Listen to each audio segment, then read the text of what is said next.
संतुलन बेहद जरूरी है। फिर भी दिल्ली, एमसीडी, गुजरात, हिमाचल चुनाव के वक्त जमकर फ्री वाले चुनावी ऑफर दिए गए। मतलब कांग्रेस ने एमसीडी चुनाव में फ्री आरओ वाटर और साथ ही हाउस टैक्स माफ करने का वादा किया था। बीजेपी ने दिल्ली में 5 रुपए में खाना और झुग्गी वालों को फ्लैट देने का वादा किया। गुजरात कांग्रेस और आम आदमी पार्टी दोनों ने फ्री बिजली और फ्री पानी का वादा किया था।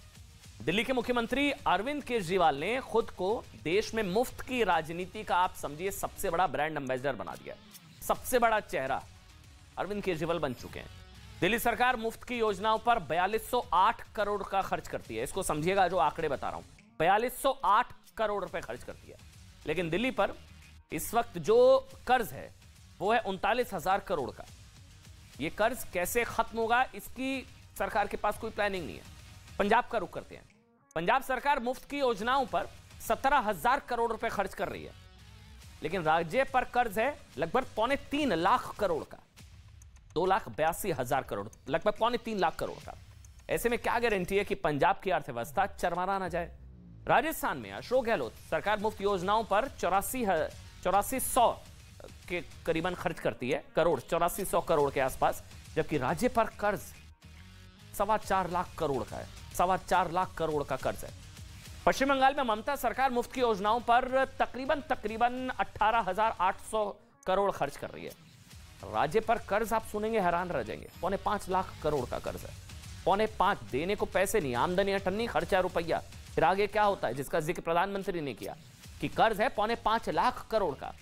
मध्य प्रदेश में शिवराज सरकार मुफ्त योजनाओं पर खर्च कर रही है 21,000 करोड़, लेकिन राज्य पर कर्ज सुनिए 3.25 लाख करोड़ के आसपास का कर्ज है, 3,17,000। बिहार में नीतीश सरकार फ्री की योजनाओं पर 1,100 करोड़ रुपए खर्च कर रही है, लेकिन राज्य पर कर्ज सुनेंगे आप लगभग 2.25 लाख करोड़ के आसपास का कर्ज है।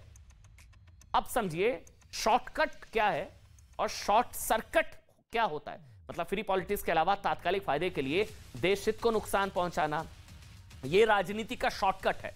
इसका सबसे बड़ा उदाहरण मैं उदाहरण के साथ आपको समझाऊंगा। याद है समझौता ब्लास्ट केस में संदिग्ध पाकिस्तानी आतंकवादी को छोड़ दिया गया था।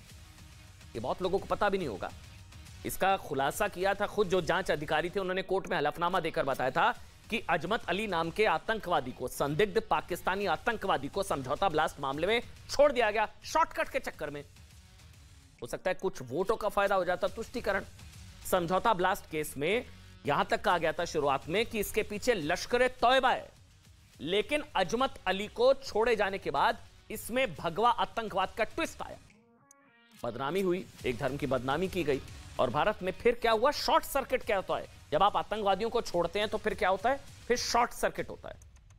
यह होता है शॉर्टकट से शॉर्ट सर्किट क्या होता है, यह हमने आपको बताया। दूसरा एग्जाम्पल, कश्मीर से अनुच्छेद 370 की समाप्ति के बाद कांग्रेस के पूर्व अध्यक्ष राहुल गांधी ने दावा किया था कि कश्मीर में हालात सामान्य नहीं है और लोग मर रहे हैं। राहुल गांधी ने कहा था कि कश्मीर में लोग मर रहे हैं। यह शॉर्टकट होता है। यह शॉर्टकट था चंद वोटों के चक्कर में। उससे शॉर्ट सर्किट कैसे हुआ? शॉर्ट सर्किट ऐसे हुआ कि मतलब राजनीति से कांग्रेस को इसका फायदा हुआ नहीं, पता नहीं, लेकिन पाकिस्तान ने भारत की छवि को नुकसान पहुंचाने की कोशिश की और संयुक्त राष्ट्र में कहा कि कांग्रेस नेता राहुल गांधी ने भी माना है। राहुल गांधी के बयान को कोट किया गया। यह शॉर्ट सर्किट हुआ कि कश्मीर में लोग मर रहे हैं, यह राहुल गांधी भी मान रहे हैं, और कश्मीर के हालात सामान्य नहीं है, यह राहुल गांधी भी मान रहे हैं।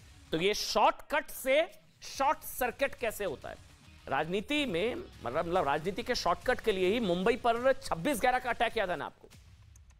वो शॉर्टकट के चक्कर में इसको हिंदू आतंकवाद कह दिया गया था और आरएसएस का हमला बता दिया गया था। कांग्रेस के नेता दिग्विजय सिंह ने 26/11 को आरएसएस की साजिश बताया था। उन्होंने आरएसएस की साजिश वाली किताब का विमोचन भी किया था। यह शॉर्टकट था तुष्टीकरण के चक्कर में, एक धर्म विशेष के वोट बैंक को लेने के चक्कर में आरएसएस की साजिश बता दिया। शॉर्टकट है तुष्टीकरण के चक्कर में। शॉर्ट सर्किट जानते क्या हुआ? पाकिस्तान को भी कहने का मौका मिल गया कि तुम्हारे अंदर के लोगों ने हमला किया, पाकिस्तानी शामिल नहीं है। यह शॉर्ट सर्किट होता है जब पाकिस्तान ने 26/11 के हमले से पल्ला झाड़ दिया और कहा कि देखो तुम्हारे लोग भी कह रहे हैं। यह शॉर्टकट के चक्कर में शॉर्ट सर्किट जो होता है कि ये सोचे कसाब अगर जिंदा नहीं पकड़ा जाता तो फिर दिग्विजय सिंह या इन लोगों की थ्योरी को पाकिस्तान कितना टो करता और कहता कि 26/11 तुम्हारे अंदर के लोगों ने अटैक करा, तुम्हारे लोग कह रहे हैं। पाकिस्तानी इसमें शामिल नहीं है। एक और एग्जांपल, फरवरी 2019 में बालाकोट एयर स्ट्राइक को लेकर मतलब कई नेताओं ने अपने देश की सेना से सबूत मांगे थे। कहां हुई है स्ट्राइक, बताइए ना। स्ट्राइक हुई है, फिजिकल स्ट्राइक हुई है, पेड़ गिरा दिए, पंछी मार दिए, कुछ भी नहीं हुआ। ये शॉर्टकट था, जिसके बाद पाकिस्तान को भी यह कहने का मौका मिल गया कि भारत में ही बालाकोट एयर स्ट्राइक पर सवाल उठ रहे हैं, तो भारत ने कुछ किया ही नहीं है। हालांकि बाद में इमरान खान को मानना पड़ा था कि बड़ा नुकसान पहुंचा दिया था। एक और उदाहरण, समाजवादी पार्टी की सरकार ने तुष्टीकरण के शॉर्टकट के चक्कर में आतंकवादियों के केस वापस लिए। ये तो हार्ड फैक्ट है, सबको पता है हार्ड। फिर कोर्ट ने भी फटकार लगाई थी कि आतंकियों को पद्म सम्मान देना चाहती है क्या सरकार। ये हार्ड फैक्ट्स हैं। इस शॉर्टकट का नतीजा यह हुआ कि आतंकवादियों में भरोसा मजबूत हुआ कि भारत में ऐसे लोग भी हैं जो वोट के लिए आतंकवादियों को भी बचा सकते हैं। ये शॉर्ट सर्किट होता है। एक और उदाहरण, भारत में हिजाब विवाद के वक्त कई पार्टियां और नेताओं ने इसे मुसलमानों की धार्मिक आजादी पर हमला बताया था।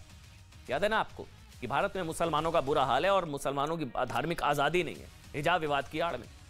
मुस्लिम देशों के संगठन organization of Islamic countries OIC को भी यह कहने का मौका मिल गया कि भारत इस्लाम को मानने वालों की जीवन शैली की रक्षा करे और उनके हितों का ख्याल रखे। इनके